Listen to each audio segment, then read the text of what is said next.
一枚の革が職人の手の中で形を変える。10年20年使うほどに深みを増し、やがて誰かの物語になる。この革に人生をかけた男がいる。その手が生み出すのは革か、それとも人生か。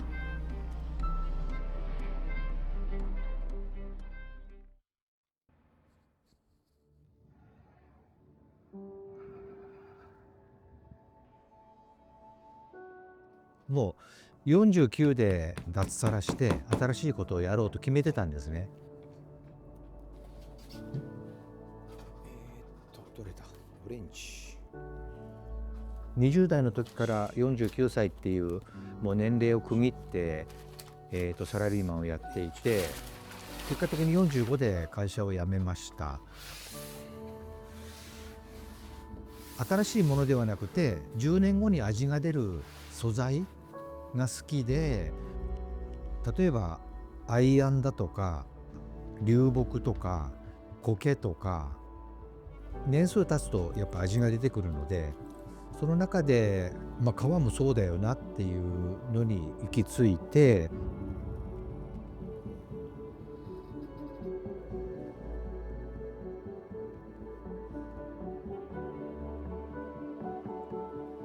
奥さんがトリミングサロンを自宅で、この部屋の横でやっていて、だったらうちに来るトリミングのワンコ向けに本物の首輪を作ろうと思ったのが、きっかけですね。ざっくりとしたきっかけは、味が出る素材っていうところで革に行き着いたっていう感じです。一本一本時間をかけてオーダーメイドでお作りして、おそらくオーダーいただいたお客さんっていうのはすごくどんなものができるんだろうっていう楽しみもあり、ちょっと不安でもありだと思うんですね。で、実際にできるだけ近隣の方にはご来店いただいて、その場でお渡しして反応を見させていただくんですけど、中には本当にすごく喜んでいただいたり、この間も愛知の方にバッグを販売したんですけど、今富山に来てますと。でバッグ一緒に持ってきました、写真を送っていただいたり、そういう反応というのはもう本当にやっててよかったなっていう。何よりもやっぱお客様が喜んでいただくっていうところはすごくやっててよかったなっていうところですかね。こ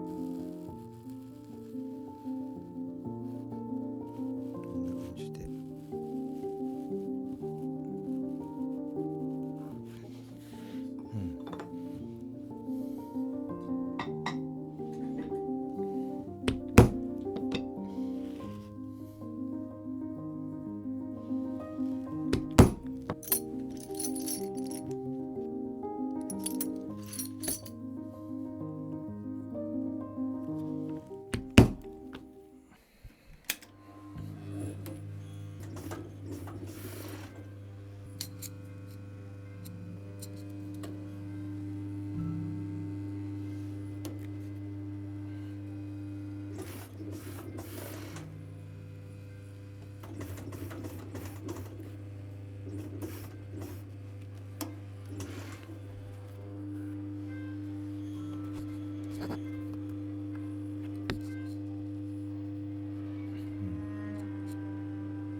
だいたいこれで 1.8 ミリの皮を 1.1 ミリまでこの横を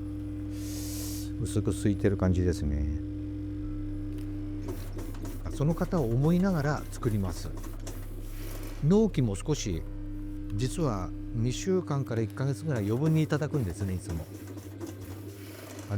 仕事ってこなしちゃうと良くなくて、やっぱりこだわって手縫いとかっていうのは一針ずつ縫っていくんですけど、作っていて、面識ある方は顔を浮かべますし、バッグのオーダーになると3時間4時間打ち合わせをするんですけど、ご要望言われたこととかもなんとなく思い出しながら、量産品ではなくてオーダーメイドなのでその方だけのものになるので、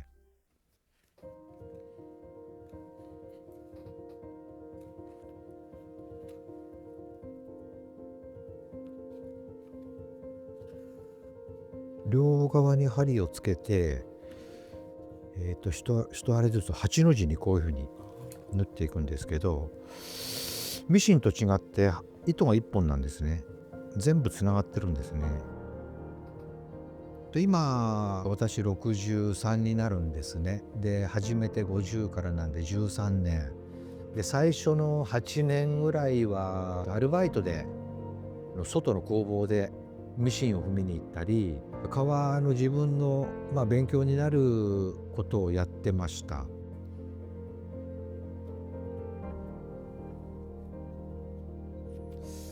やっぱりテレビの時が本当にすごい反響をいただいて、その時が納期1年になっちゃったんですね。半年が1年になってしまって、結構遠方からも全国からお問い合わせいただいて、でここで裏に糸を逃がして火で留めます。これで手縫いが終わった感じですね。穴開けて、あとはこれをこっち側に貼っていくんですけど、今工房一本でやってるのはだいたい5年6年ぐらい前からなんですね。それまでは修行に出てたというか、苦難ではないんですけど、勉強しながらやってましたね。今振り返ってみると最初の何年かは、失敗も多かったですしね。なので最初の頃は失敗を繰り返しながら少しずつ自分も成長していったっていう感じですかね。この玉縁っていう、ここに玉が出るようになってるんですけど、これがちょっとずれると脱輪するので、ちょっと技術的には少し難易度ある作業ですね、ここは。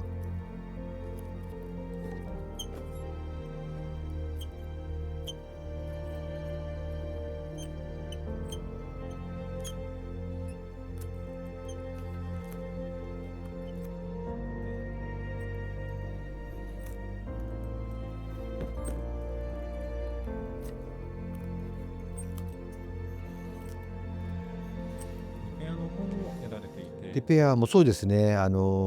リメイクはバッグを小物に変えたり、あとリペアは今ね、そっち側に、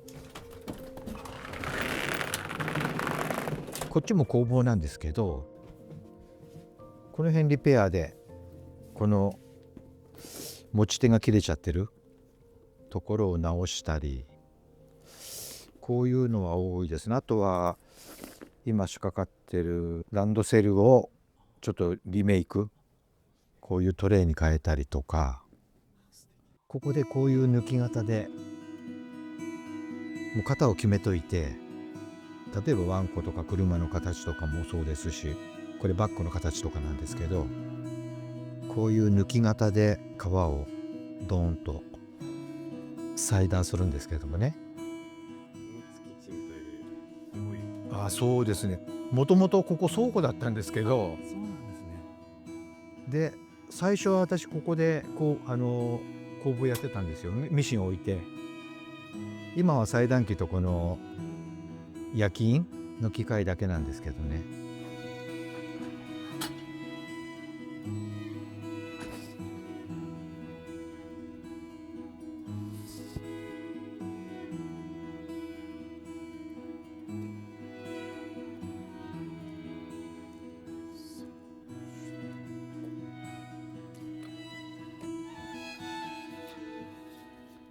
このままできるだけ長く今のワークショップ、教室、あとはオーダーメイドのその辺をできるだけ続けていきたいなっていう思いですね。言葉、座右の銘じゃないですけど、もうよく聞く言葉なんですけど、有言実行なんですね。サラリーマンの頃からできるだけ言ったことは実行しようっていうのがあって、なのでこのお店もあまり石橋叩いてっていう慎重にやるんではなくて、まずやってみてっていうところで、この今楽しく仕事ができているっていうのはそういう言葉ですかねを影響を受けたというか、サラリーマンの時の経験も全然畑は違うんですけど、今までのサラリーマンの経験っていうのがすごく生きてると思います。無駄なことはないかなっていう人生で、そんな思いですね。